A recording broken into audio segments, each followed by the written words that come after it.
Tignan nyo ang ingay dito at maulan. Orientation kasi.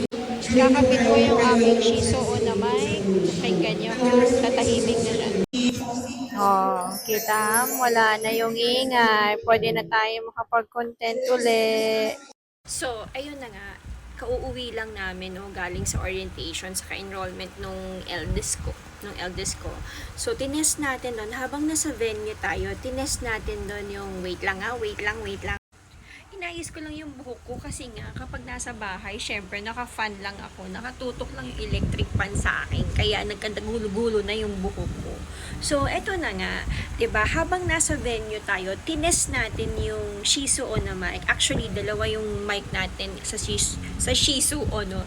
Isang A6 saka yung S16. So, nakita naman natin na nung kinabit ko na siya, okay na siya, gumana naman yung noise cancelling niya, mas tahimik na, mas pwede ka na mag-vlog. Sino ba naman ang may gusto na ang ingay-ingay ng background mo, 'di ba, kapag nagba-vlog ka? Syempre hindi ka kasi mako-concentrate. Pero guys, si Shih Tzu isa siya sa mga brand na napakagaling ng mga products at hindi ka manghihinayang gastusan. Hindi ko sinasabing mahal sila, affordable sila, lalo na do sa quality na pinoproduce nila. Isa pa sa maganda dito may reverb mode siya at pwedeng-pwede kang mag-video okay kahit kailan at kahit saan. At higit sa lahat guys, tumatagal ito ng up to 8 hours kaya walang problema talaga lalo na kung content creator ka. Anytime, anywhere, kung ano man yung gusto mo dito kay Shih pwedeng-pwede mong gawin.